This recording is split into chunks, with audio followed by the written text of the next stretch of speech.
वे वीर, न्यायप्रिय और धर्म का पालन करने वाले राजा थे। उनकी प्रजा उन्हें पिता समान मानती थी।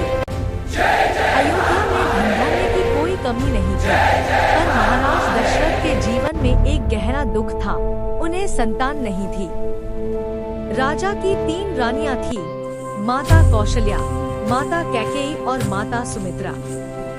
तीनों ही पतिव्रता ओम और शांति सद्गुणों शांति से युक्त शांति। थीं। ओम शांति पर शांति वर्षों बीत शांति। जाने पर ओम भी शांति राजा शांति दशरथ को शांति। संतान सुख प्राप्त नहीं हुआ। यह चिंता राजा को भीतर ही भीतर कचोटती रहती थी। एक दिन महाराज दशरथ ने अपने गुरु ऋषि वशिष्ठ से अपने मन की पीड़ा कही। ऋषि वशिष्ठ ने उन्हें बताया कि संतान प्राप्ति के लिए पुत्रेष्टि यज्ञ करना चाहिए। राजा दशरथ ने तुरंत इसकी तैयारी करवाई और महान ऋषि ऋष्यशृंग को यज्ञ कराने के लिए आमंत्रित किया। पुत्रेष्टि यज्ञ। भव्य यज्ञ का आयोजन हुआ। मंत्रों की गूंज से पूरा यज्ञ स्थल पवित्र हो गया। जब यज्ञ पूर्ण हुआ, तब अग्निकुंड से अग्निदेव प्रकट हुए। उनके हाथ में सोने का पात्र था, जिसमें दिव्य खीर भरी थी। अग्निदेव ने राजा दशरथ से राजा कहा, ने खीर 3 नौरानियां में बंद दी। राजन, इस खीर को अपनी अब इसे रानियों प्रसाद के रूप में बांट स्वीकार दीजिए। करो। इससे आपको श्रेष्ठ पुत्रों की प्राप्ति होगी। राजा दशरथ राजा ने अत्यंत खीर 3 प्रसन्न नौरानियां हुए। में बंद दी। उन्होंने श्रद्धा से अब इसे खीर प्रसाद का के रूप में पात्र स्वीकार लिया करो। और खीर को रानियों में बांट दिया। सबसे अधिक माता कौशल्या को, फिर माता कैकेयी को और शेष माता सुमित्रा को। शुभ समाचार। कुछ समय बाद अयोध्या में आनंद का वातावरण छा गया। तीनों रानियां गर्भवती हुईं। पूरा महल उत्सव में डूब गया। देवताओं को भी यह समाचार मिला, क्योंकि पृथ्वी पर अधर्म बढ़ चुका था और भगवान विष्णु स्वयं अवतार लेने वाले थे। श्री राम का जन्म। फिर आया वह पावन दिन।